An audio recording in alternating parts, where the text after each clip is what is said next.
ये कभी न सोचे कि दुष्संग से हमारा पतन क्या हो सकता है।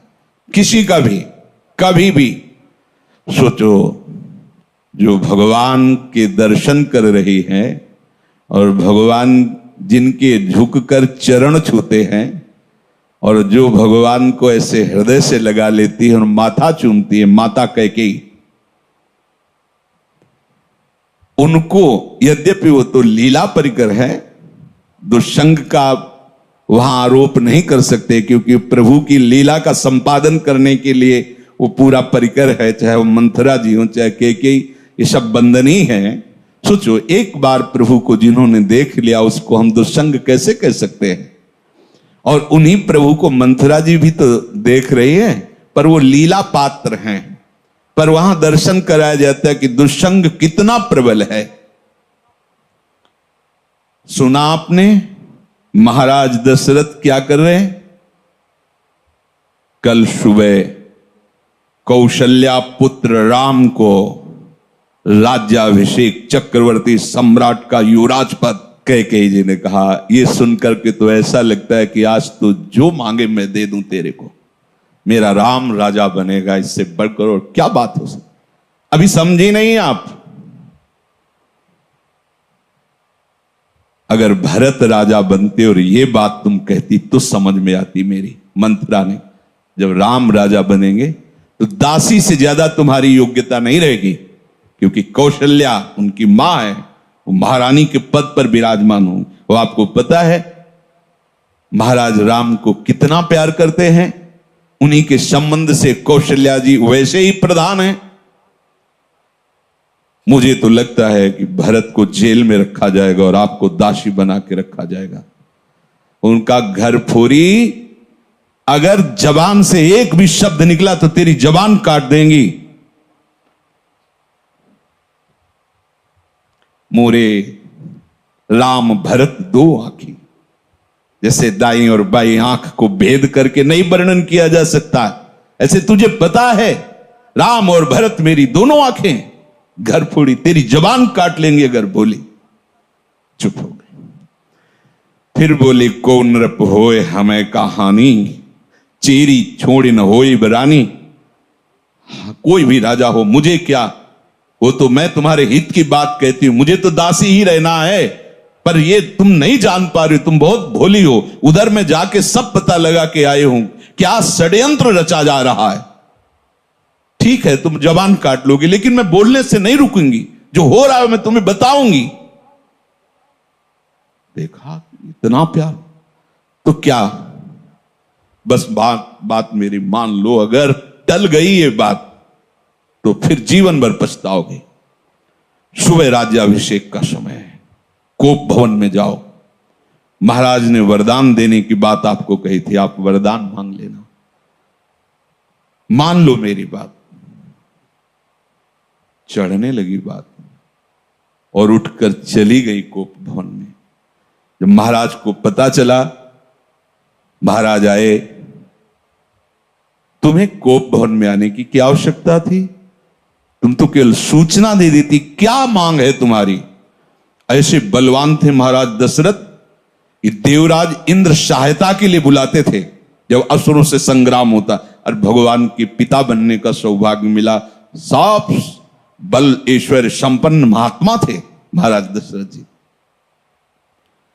और उनका केवल आप मीठी मीठी बातें करते रहते, अपने वचनों पर तो दृढ़ नहीं रहते।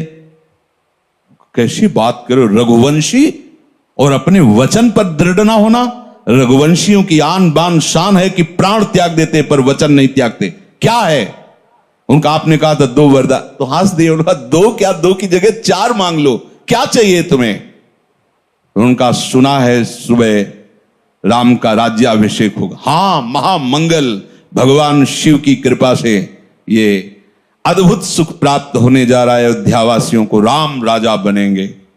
उनका हां, तो यही तो बात मैं कह रही हूं, राम का 14 वर्ष का वनवास और भरत का राज सिंहासन पर। और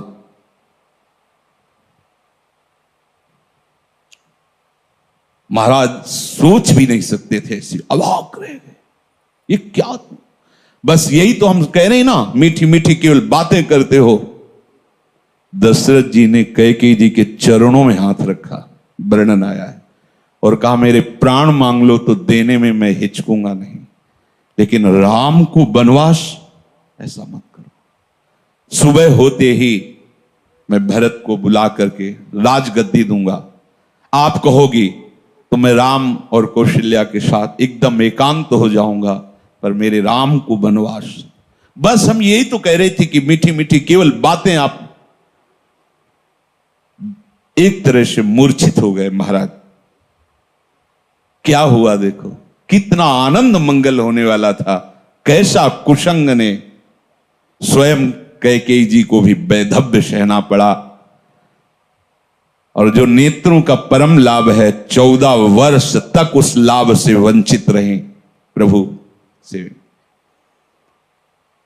दुष्संग हरि गुरु से ऐसे क्षण में अलग कर सकता है। बहुत जैसे सत्संग में सामर्थ्य है कि लौ मात्र का सत्संग स्वर्ग और भोग मोक्ष आदि का त्यागी बना सकता है, तो ऐसे कुसंग भी कम नहीं है।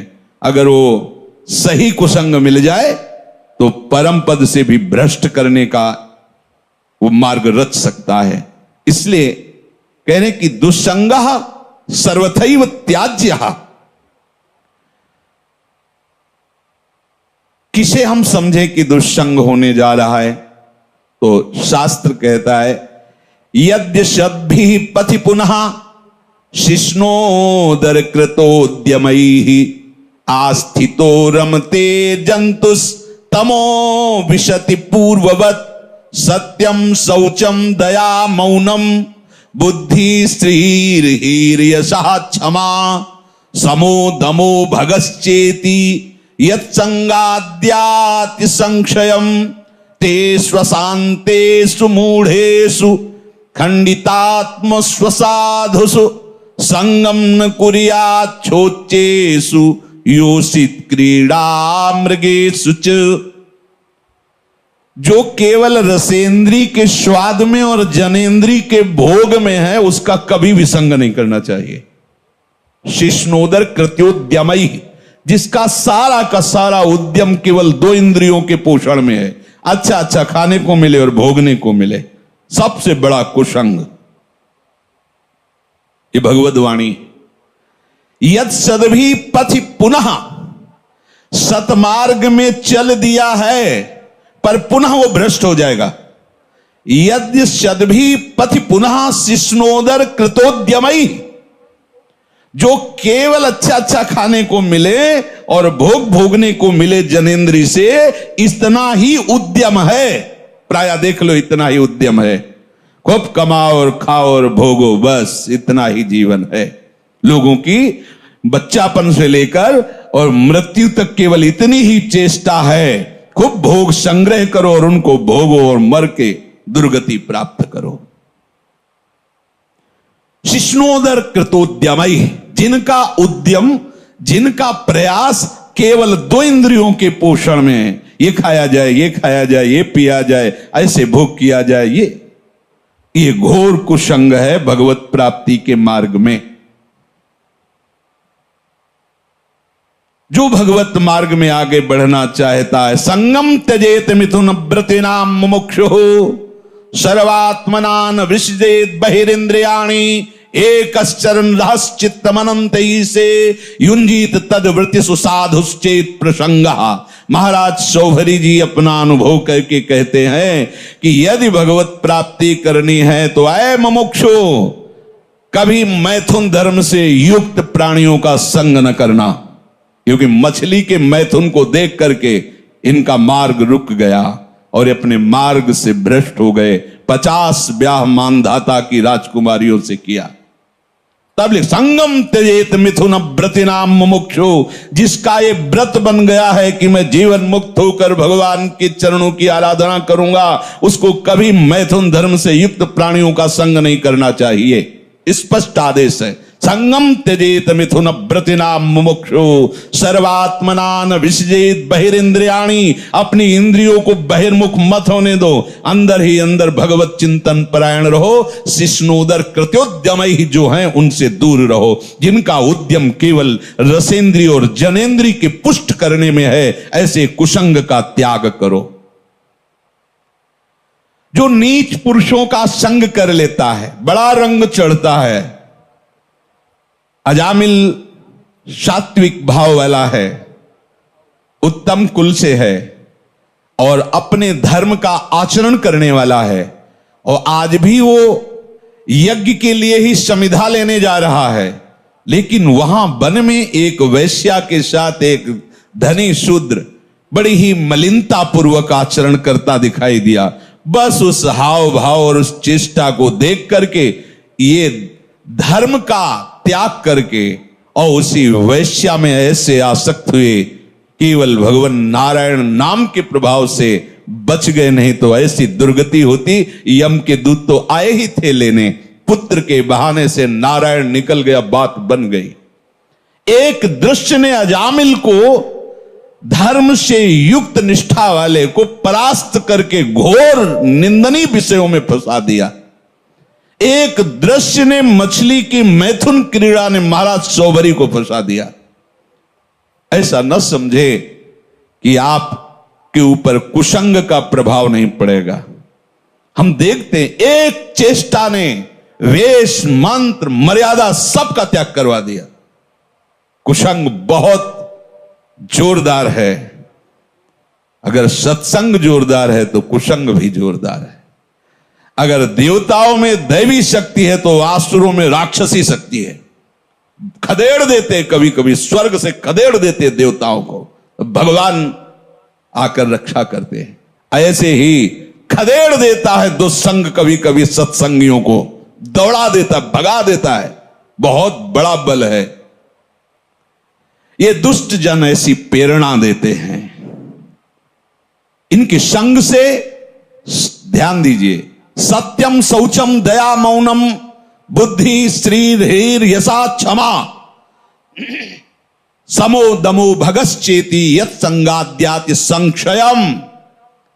जहां इन दुष्ट पुरुषों का संग मिला, सत्य गया, सत्य मार्ग छूट जाएगा। ऐसा है बहुत। जैसे सत्संग की महिमा है, ऐसे दुस्संग की महिमा है। महाप्रभु चैतन्य देव भगवान के साक्षात स्वरूप हैं, प्रेमावतार हैं, और कृष्णदास नाम का सेवक, महाप्रभु ने उसको ही संग चलने के लिए कृपा करके अनुमति दी थी तीर्थ यात्रा में। और जब कुसंगियों का संग मिला तो इसने महाप्रभु को छोड़ दिया। महाप्रभु ने अपने तेज बल से उसकी रक्षा की, भगवत तेज बल से, नहीं तो वो उनके पक्ष में हो गया था और वो महाप्रभु के ऊपर भी प्रहार करने तक के लिए उद्यत हो गए थे, और भगवत तेज से रक्षा की उसकी। तब समझ में आता है कि भगवान के पास से भी कुसंग घसीट सकता है।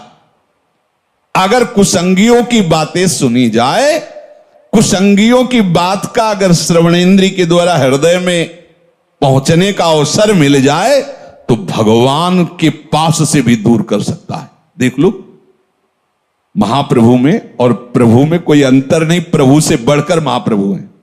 प्रभु के होते हुए भी उनसे प्रेम नहीं हुआ, पर महाप्रभु के दर्शन मात्र से श्री कृष्ण प्रेम होना, ऐसा आचार्यों ने, महापुरुषों ने गाया है। पावत ही तिनको दरस उपजय भजनानंद, बिन ही श्रम छुटी जाए सब, जे माया के फंद गौड़ देश सब उद्धरु, प्रगट कृष्ण चैतन्य तैसे ही नित्यानंद हो, रस में भय अनंत। दर्शन क्या वो उच्छिष्ट पाता था, महाप्रभु के साथ चलता था, पर कुसंग कितना भारी। ओहो, जब भरत जी ने सुना कि मेरे प्राणाराध्य भगवान को वनवास मेरी मां के वचनों से हुआ, मेरे परम कृपालु परम प्रेमी पिता का शरीर त्याग मेरी मां के वचनों से हुआ, तो जे ही ननिहाल से आए तो दौड़ कर कैकेयी मां मिलने के लिए आई तो रोक दिया।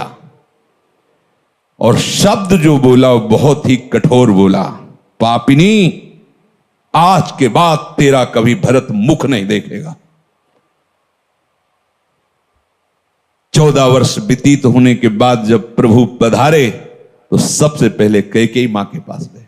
बड़े करुणा में मर्यादा पुरुषोत्तम हृदय से लिपट कर कैकेयी जी रोई और कहा, बेटा एक इच्छा है, जब से ये लीला हुई तब से आज तक भरत ने कभी मां नहीं कहा, तुम आदेश करोगे तो एक बार वो मां कह देंगे तो मेरा हृदय जो जल रहा है शांत, एक बार केवल मां कह दे।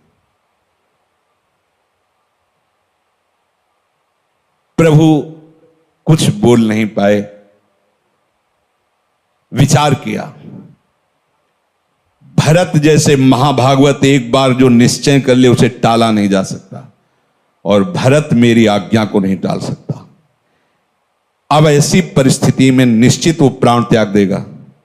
अगर हमने कहा कि कैकेयी जी को मां बोल दो तो मेरी आज्ञा उल्लंघन नहीं करेगा, और निश्चय इतना प्रबल है इसलिए दोनों बातों की रक्षा के लिए प्राण त्याग देगा। दूसरी भगवान ने कहा ही नहीं, जीवन में कभी मां नहीं कहा। साष्टांग प्रणाम करके हाथ जोड़कर ग्रीवा झुकाकर खड़े होते थे प्रहलाद जी हिरण्यकश्यप के सामने। जब उसने भगवान श्री हरि की निंदा की तो दैत्यराज कह के संबोधन किया, पिताश्री कह के संबोधन नहीं किया। जाके प्रिय न राम वैदे, कोई दुष्संग कहीं भी हो सकता है, बता रहे हैं, वृत्ति से हो सकता है, व्यक्ति से हो सकता है। तो प्रभु कह रहे हैं, स्वयं ये भगवान के वचन है कि बरु भल बास नरक करताता, दुष्ट संग जन देई विधाता। भले नरक का वास हो जाए तो अच्छा है, उससे पाप क्षीण होंगे, लेकिन दुष्ट का संग ठीक नहीं। दुष्ट का वास, दुष्ट का संग, दुष्ट से मित्रता, दुष्ट से संभाषण बिल्कुल ठीक नहीं। बरु भल बास नरक करता, भले नरक में हमें वास मिले लेकिन दुष्ट का संग ना मिले। दुष्ट संग से केवल दुराचारी मनुष्यों का ही संग नहीं समझना चाहिए। अपनी इंद्रियां, अपने मन की पेशगी भी दुष्ट संग है। ये जो हमारा मन भगवत भजन के विपरीत प्रेरणा कर रहा है, ये बहुत सुंदर है, ये अच्छा है, ऐसा देख लें, वो सुन लें, वो भोग लें, ये भी दुष्ट संग है। ये इंद्रियां दुष्ट हैं, ये मन दुष्ट है, जब तक ये संतुष्ट नहीं हो जाते। और इनके संतोष होने का एक ही कारण भजन, दूसरा नहीं। माता देहूती जी भगवान कपिल देव जी से कहती हैं, भगवान भोगों को भोगते हुए दुष्ट इंद्रियां कभी तृप्त नहीं हुई, आज भी जला रहे। जबकि महान योगेश्वर से संपन्न भगवान करदम जी ने ऐसी रचना रची थी, तो कपिल देव जी से कह रहे कि भगवान ये दुष्ट इंद्रियों के द्वारा ऐसे दिव्य भोगों को भोगने पर भी आज तक तृप्ति नहीं। ये दुष्ट शब्द उच्चारण किया इंद्रियों के लिए, ये मन बड़ा दुष्ट है। जब तक ये भगवदाकार नहीं हो जाता तब तक अपना मन, अपनी इंद्रियां, इनसे सावधान रहे। ये कुसंग है। हर बात मन की मानना, इंद्रियों की मानना, हर बात मन और इंद्रियों की अपनी मानना, ये बहुत घाटे का सौदा है। जब ये तुम्हें मन और इंद्रियां भोगों का चिंतन करा रहे, तुरंत काटिए। हमने आपको बताया सत्संग में कि नाम जोर से उच्चारण कीजिए तो संस्कार नहीं बनने देगा, उसकी चाल है। और जहां आप उसमें थोड़ा सा मिल गए तो ध्यायतो विषयान पुंसः संगस्तेषु उपजायते। जहां विषय ध्यान शुरू हुआ, पूर्व का भोगा हुआ या सुना हुआ या पढ़ा हुआ या देखा हुआ, जहां उस पे एकाग्र हुए, कुछ करो या न करो, जो उसका परिणाम हो तो हो गया। तुम्हारा अंतःकरण गंदा हो गया। क्रिया तो बाद में होती, अंतःकरण पहले गंदा होता है। ध्यायतो विषयान पुंसः संगास्तेषु उपजायते। जहां विषयों का ध्यान सुखपूर्वक किया, ऐसे से ऐसा हो, ऐसे से, बस वो अंतःकरण को मलिन करके संकल्प बना देगा। और जहां संकल्प बना और संकल्प में बाधा पड़ी, प्रतिकूलता आई, क्रोध अपना अधिकार कर लेता है। संगात संजायते कामः, कामात् क्रोधो विजायते, क्रोधात् भवति सम्मोहा, सम्मोहात् स्मृति विभ्रमः, स्मृति भ्रंशात् बुद्धिनाशो, बुद्धिनाशात् प्रणश्यति, सर्वनाश हो गया। इसलिए कल्याण पथ पर, भगवत मार्ग पर चलने वाले उपासक को विषय चिंतन को भी दुष्ट संग समझना चाहिए। विषय चिंतन बड़ा भारी अंदर का दुष्संग है। बाहर से भाग के तो एकांत हो गए, लेकिन अंदर उसे भगाने के लिए नाम समर्थ है। नाम न छूटे तो कोई भी दुष्संग तुम्हारे ऊपर प्रभाव नहीं डाल सकता, आएगा प्रभाव नहीं डाल सकता। कोई भी दुष्चिंतन अपना संस्कार स्थापित नहीं कर सकता। इसलिए निरंतर नाम जप करते हुए दुष्संग से बचना। जब दुष्संग से बचेंगे तब आपके अंदर भजन भाव की वृत्ति से एकांत स्थान की चाह होने लगेगी।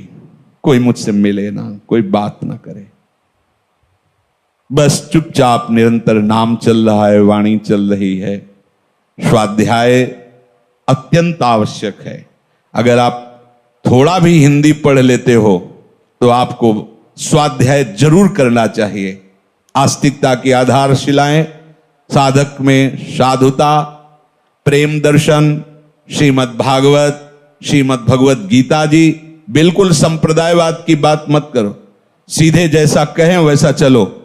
इन वाणियों के पढ़ने से तुम्हें समझ में आएगा कि परमार्थ किसे कहते हैं। ये बहुत ऊंची बात है। प्रेम की बातें, प्रेम की ऊंची ऊंची करते हैं और बस स्थिति कहां है अपने अपने हृदय की देख लो। हमें स्थिति चाहिए, बातें नहीं। बातों से पेट नहीं भरता, बातों से प्रीति नहीं होती, स्थिति चाहिए। जब तक आप सिद्धांत को नहीं समझोगे तब तक बातें ऊंचे सहचरी भाव की, गोपी भाव की, सखा भाव की, और स्थिति नहीं है एक साधारण धर्म की। जो व्यभिचारी है, जो मनमुखी है, जो स्वेच्छाचारी, वो कौन से भाव में बैठा है? देह भाव में। देह भाव का तो पूरे संसार में ही प्रचार प्रसार हो रहा है। देह भाव ही तो दुर्गति का कारण है।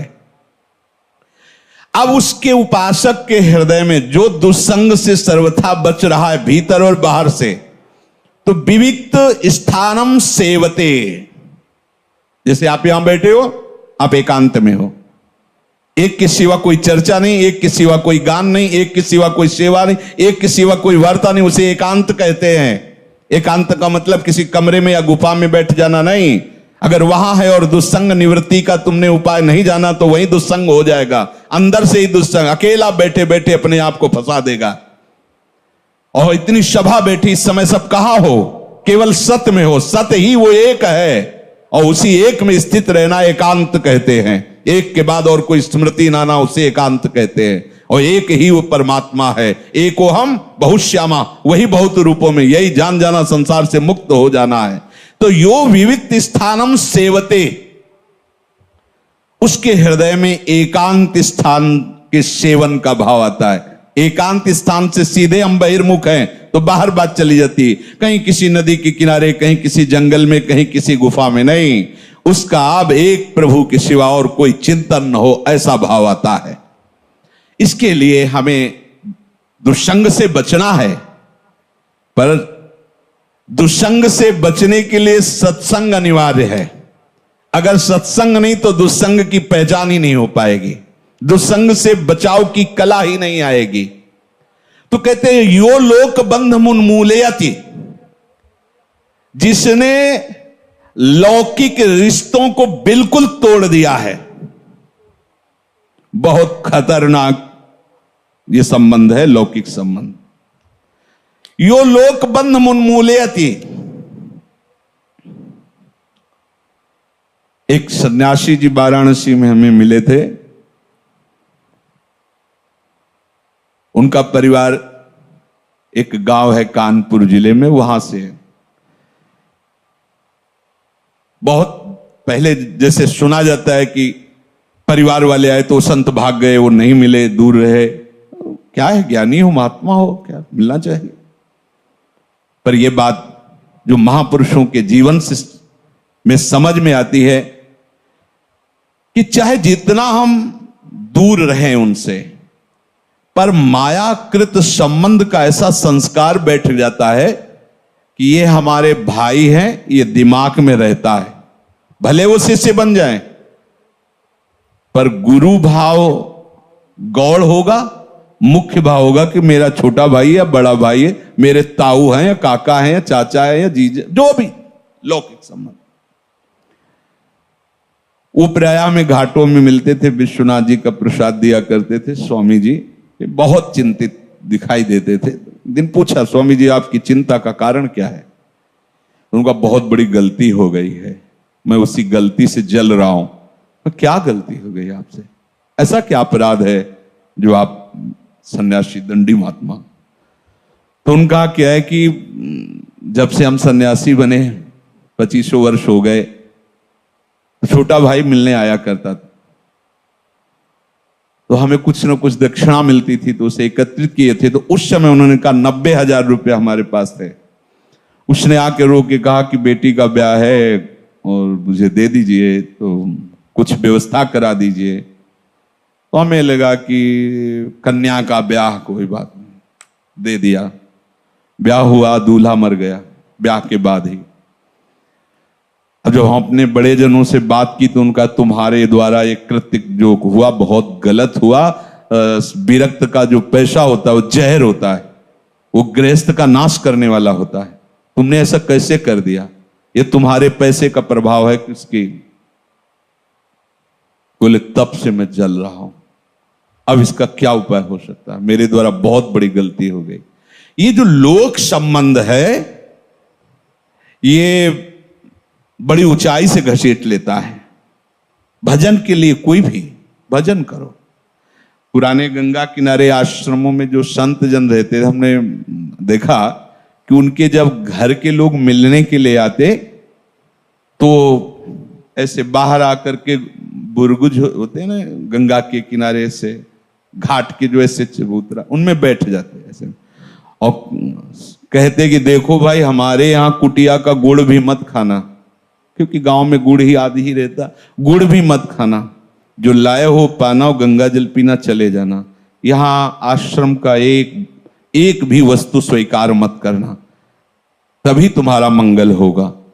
उन महापुरुषों ने जो अनुभव किया उसे अपने लोगों को धारण करना है। यो लोक बंध मुन्मूलयति, अहेतु की कृपा हुई हम भगवत मार्ग में चले, और अगर चूक गए तो फिर बहुत गड़बड़ हो जाएगा। ये बहुत दूरी से घसीटते हैं परिवार वाले। हां, यदि आप हमें अपना मानते हो तो हमारे प्रभु को अपना मानकर बैरागी बनकर भजन कीजिए, भजन मार्ग में चलिए। आप गृहस्थी में हो तो आशा मत रखिए कि यहां से एक चुल्लू जल भी तुम्हें मिल जाएगा। अगर संबंध में मिठास रही तो गिरा देंगे, पक्का समझो। ओ महाराज जी, बस इतना सहयोग हो जाए, हम अगले साल की फसल बेच करके आपको सब दो। जिंदगी में वापस नहीं होंगे। वो भी गए, वो भी अपने धर्म से गए। बहुत बचने की जरूरत है।